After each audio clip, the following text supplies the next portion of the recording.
Bapak Ibu saudara-saudara yang Tuhan kasih, mari kita bersama-sama memohon pertolongan Roh Kudus sebelum kita membaca dan merenungkan firman Tuhan. Mari kita berdoa. Bapa di dalam surga, pada saat ini kami kembali datang kepada Tuhan, memohon supaya Tuhan menolong kami dalam upaya kami untuk mendalami firman-Mu. Hadirlah dan berkuasalah melalui Roh Kudus-Mu. Dalam nama Tuhan Yesus Kristus kami berdoa. Amin. Saudara-saudara yang Tuhan kasih, kita akan merenungkan firman Tuhan dengan nas Alkitab, yaitu dari Roma 7 pasal 7 ayat 15 sampai dengan ayat 26. Demikian firman Tuhan. Sebab apa yang aku perbuat, aku tidak tahu, karena bukan apa yang aku kehendaki yang aku perbuat, tetapi yang aku benci, itulah yang aku perbuat. Jadi jika aku perbuat apa yang tidak aku kehendaki, aku menyetujui bahwa hukum Taurat itu baik. Kalau demikian, bukan aku lagi yang membuatnya, tetapi dosa yang ada di dalam aku. Sebab aku tahu bahwa di dalam aku, yaitu di dalam aku sebagai manusia, tidak ada sesuatu yang baik. Sebab kehendak memang ada di dalamku, tetapi bukan hal berbuat apa yang baik. Sebab bukan apa yang aku kehendaki, yaitu yang baik yang aku perbuat, melainkan apa yang tidak aku kehendaki, yaitu yang jahat yang aku perbuat. Jadi, jika aku berbuat apa yang tidak aku kehendaki, maka bukan lagi aku yang membuatnya, tetapi dosa yang diam di dalam aku. Demikianlah aku dapati hukum ini.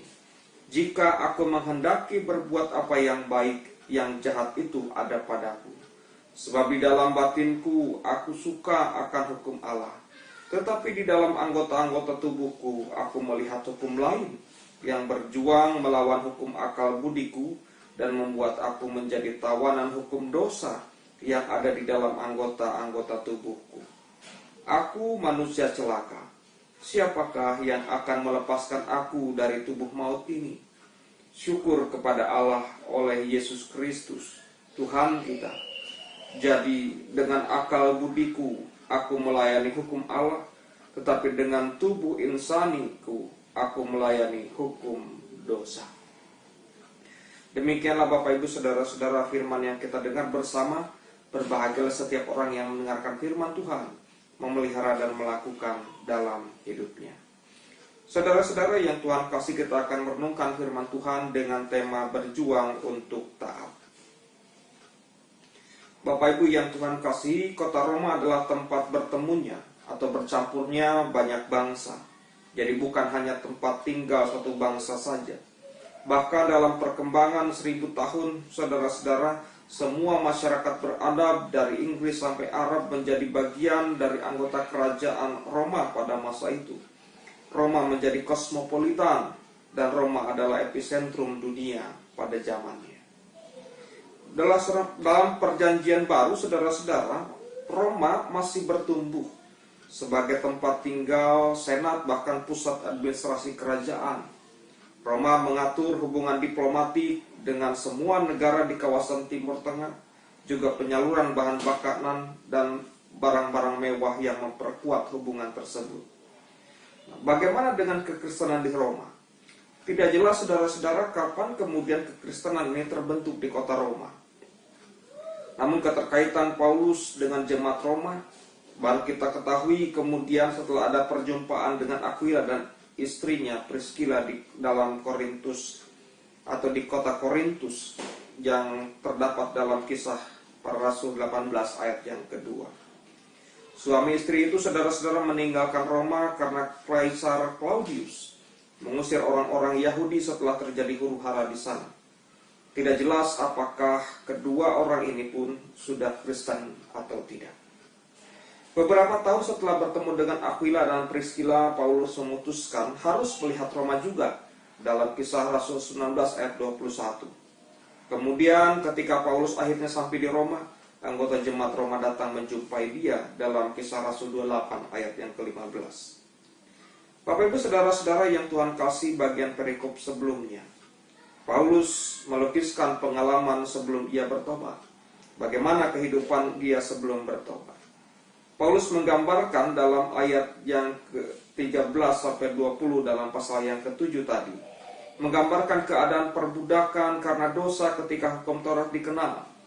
Taurat menurut Paulus menyadarkan manusia akan dosa, sehingga saudara-saudara yang Tuhan kasihi, ia katakan demikian dalam ayat yang ke-18. Aku tahu bahwa di dalam aku sebagai manusia tidak ada sesuatu yang baik. Di sini Paulus tidak menyatakan bahwa tubuh jasmani adalah jahat, namun tubuh jasmania adalah medan pertempuran, katanya, antara sifat kejatuhan manusia dalam dosa dengan roh Allah yang berjuang membimbing kehidupan kekal. Paulus menerangkan bahwa posisi hukum Taurat hanya sebagai atau berguna sebagai petunjuk atau penunjuk dosa manusia. Dan bila kita mengandalkan Taurat, justru sifat dosa manusia itu akan semakin muncul. Nah, Bapak Ibu saudara-saudara yang Tuhan kasih, jika demikian apakah Taurat itu jahat? Tidak, saudara-saudara. Taurat itu justru membuktikan dosa manusia, dan dosa itulah yang seharusnya saudara-saudara harus dilawan oleh manusia. Namun seringkali dosa justru menjadi tuan dan penguasa hidup manusia yang sulit untuk ditaklukkan, meskipun manusia berusaha melawannya. Menurut Paulus, saudara-saudara, salah satu sifat dosa di dalam setiap manusia adalah tergolong sebagai sifat-sifat yang mematikan. Dalam teks ini, saudara-saudara, lebih jauh yang memberikan contoh melalui dirinya. Paulus katakan dengan terang-terang, dia akui bahwa dirinya selama hidup belum mengenal Kristus, maka dia hidup di dalam dosa. Dia mengakui sebelumnya Taurat memang pedoman kehidupan yang baik, tetapi karena keinginan dagingnya sendiri, maka itulah yang membuat dia melanggar hukum tersebut. Saudara-saudara yang Tuhan kasih, apa akibatnya keinginan daging dari manusia yang luar biasa itu? Paulus mengatakan dalam ayat yang ke-13, keinginan daging yang menguasai manusia bisa memisahkan manusia dari Tuhan. Sebenarnya Paulus telah berusaha untuk memberontak. Paulus telah berusaha untuk menjauh dari tindakan kedagingannya. Namun Bapak Ibu saudara-saudara, kuasa dosa ternyata jauh lebih kuat, bahkan menjerumuskan Paulus sendiri untuk melakukan jahat melawan hukum Allah. Bapak Ibu saudara-saudara yang Tuhan kasih, seperti yang diungkapkan dalam ayat yang ke-23. Batinnya terus bergumul dan ingin lepas dari cengkraman dosa, namun dia tidak sanggup karena tubuh insaninya telah ditawan oleh kuasa dosa. Sampai akhirnya saudara-saudara, menurut Paulus, ia katakan Yesuslah yang dengan anugerahnya melepaskan Paulus dari ikatan dosa tersebut dalam ayat 24 dan 25. Pembenaran Yesus inilah yang kemudian menjadi pedoman dalam kehidupan Paulus untuk meneruskan hidupnya dalam dunia ini. Paulus mengambil sebuah keputusan yang tepat ketika saudara-saudara ia berjuang melawan dosa. Sekarang Bapak Ibu saudara-saudara, bagaimana dengan kita? Kita adalah orang-orang yang boleh dikatakan kurang taat kepada Tuhan. Memang saudara-saudara, ketika bersalah kita mengaku dan menyesal. Namun kadang penyesalan itu biasanya hanya sementara. Di kemudian hari kita kembali melakukan kesalahan.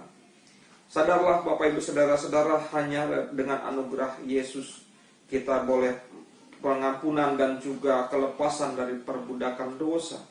Hanya melalui ketaatan kita jugalah yang mendapatkan anugerah itu. Jadi ketaatan menjadi kunci penting saudara-saudara untuk mendapatkan anugerah dari Tuhan. Pada bagian ini saudara-saudara, Paulus berbicara tentang kekristenan yang sudah diperbaharui Kristus, atau orang Kristen yang diperbaharui oleh Kristus. Namun orang tersebut kurang menyadari dan tidak bertindak secara konsisten untuk menjaga ketaatannya kepada Kristus. Diampuni, namun kemudian jatuh lagi dalam dosa, diampuni dan jatuh lagi dalam dosa. Demikian seterusnya. Apa yang Paulus harapkan dari kita? Paulus ingin agar kita sepenuhnya menikmati kesuksesan hidup kita, kesukaan hidup kita dalam iman percaya kepada Kristus. Dan ini saudara-saudara membutuhkan perjuangan. Perjuangan yang seperti apa? Yang kita tahu saudara-saudara, masalah yang dihadapi setiap manusia, juga orang yang percaya kepada Kristus, dalam dirinya ada dua natur yang saling bertolak belakang. Pertama, natur yang berdosa, yang dikatakan oleh Paulus sebagai manusia lama dalam Roma 6 ayat yang ke-6, atau memiliki sifat kedagingan dalam ayat yang ke-14.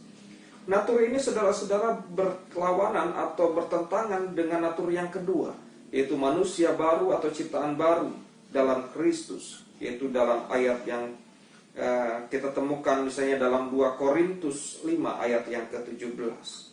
Keduanya akan saling tarik-menarik sehingga hidup orang Kristen sebagai sebuah medan perang, tempat bertarung dua kekuatan antara sifat Allah dengan sifat yang menjatuhkan manusia dalam dosa. Pendapat tersebut memberi pesan kepada kita bahwa tidak ada manusia yang hidup tanpa dosa, sekalipun ia sudah percaya kepada Kristus.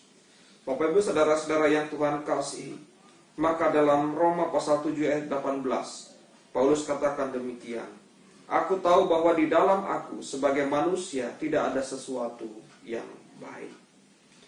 Natur manusia yang begitu mempengaruhi orang percaya, saudara-saudara yang Tuhan kasih, harus diwaspadai.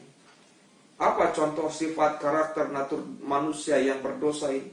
Misalnya saudara-saudara membenci, berbohong, memfitnah, iri hati, serakah, hidup dalam foya-foya. Itu adalah sifat atau natur dari manusia yang berdosa. Apa contoh sifat natur atau kebiasaan manusia yang hidup dalam Roh Kudus? Misalnya saudara-saudara mengampuni, jujur, rendah hati, hidup dalam syukur. Dan saudara-saudara yang Tuhan kasih, untuk mendapatkan natur yang baik sesuai dengan apa yang Tuhan harapkan, harus saudara-saudara memerlukan perjuangan. Maka dari itu, saudara-saudara yang Tuhan kasih, apa yang harus dilakukan untuk menangani konflik dalam diri kita tersebut? Paulus menunjukkan bahwa meskipun Taurat itu baik dan mulia, tetapi saudara-saudara, Taurat tidak dapat menyelamatkan manusia. Kita hanya membutuhkan Tuhan Yesus Kristus untuk melepaskan diri dari dosa. Yesus datang ke dalam dunia ini dan mati bukan untuk memberikan peraturan yang lebih baik, tetapi saudara-saudara, Yesus berjuang dalam ketaatan kepada Allah demi menyelamatkan manusia dari kuasa dosa. Artinya saudara-saudara, hanya oleh anugerah Kristuslah kita beroleh pengampunan dan kelepasan dari perbudakan dosa. Sebab itu saudara-saudara, mari kita berkomitmen seperti Paulus untuk tidak lagi memberikan kesempatan bagi perilaku hidup lama kita. Selagi masih ada kesempatan, bertobatlah dan hiduplah dalam ketaatan. Tuhan memberkati saudara. Amin. Bapak Ibu saudara-saudara yang Tuhan kasih, mari kita bersama-sama menyampaikan doa syafaat yang akan kita akhiri dengan mengucapkan doa Bapa kami secara bersama-sama. Mari kita berdoa. Terpujilah Bapa di surga, Bapa yang telah menyertai kami saat pemberitaan firman Tuhan tadi. Biarlah Roh Kudus menyatakan kuasa untuk menolong kami sehingga kami bisa melakukan firman Tuhan dengan baik. Saat ini kami sampaikan permohonan kepadamu ya Tuhan, supaya Engkau hadir dalam rumah kami masing-masing. Biarlah ya Tuhan, Engkau yang akan menyertai memberikan kasih dan rahmat-Mu, agar kami berada dalam kondisi yang harmonis, yang baik, yang rukun satu dengan yang lain. Berkatilah anak-anak kami, berkatilah masa depannya, berikanlah kesuksesan dalam kehidupannya. Juga untuk setiap orang tua kami, jauhkanlah dari sakit penyakit. Biarkanlah mereka hidup bahagia dengan kuasa dan kasih Tuhan. Demikian pun bagi orang-orang yang ada di sekitar kami. Bagi yang sakit Engkau pulihkan, Engkau sembuhkan. Bagi yang berada dalam sukacita, Engkau tetap anugerahkan syukur kepada mereka. Bapa dalam surga, kami juga berdoa untuk persekutuan yang kami bangun. Kami rindu untuk bisa beribadah kembali di gereja. Tuhan berkati supaya apa yang dirindukan ini boleh terwujud dalam waktu yang tidak terlalu lama. Bapa dalam surga, berkatilah para majelis jemaat, para pelayan umat Tuhan yang mempersiapkan ibadah pada saat ini, supaya mereka benar-benar bisa mempersiapkannya dengan protokol kesehatan yang sudah ditetapkan oleh pemerintah. Kami juga berdoa bagi bangsa dan negara kami. Biarlah Tuhan tolong para pemimpin bangsa dalam menunaikan tugas tanggung jawabnya, terlebih di masa pandemi ini. Dalam nama Tuhan Yesus Kristus kami menaikkan doa ini. Dalam Kristus pula kami hendak bersama-sama menaikkan doa Bapa kami seperti demikian. Bapa kami yang di surga, dikuduskanlah namamu, datanglah kerajaanmu, jadilah kehendak-mu di bumi seperti di surga. Berikanlah kami pada hari ini makanan kami yang cukupnya, dan ampunilah kami akan segala kesalahan kami, seperti kami juga mengampuni orang yang bersalah kepada kami. Dan janganlah membawa kami ke dalam pencobaan, tapi lepaskanlah kami dari yang jahat, karena Engkau yang punya kerajaan dan kuasa dan kemuliaan sampai selama-lamanya. Amin.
Bapak Ibu saudara-saudara yang Tuhan kasih, mari kita pulang dengan damai sejahtera dari Allah dan terimalah berkat Tuhan.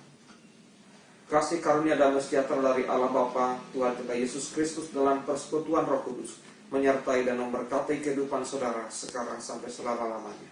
Amin.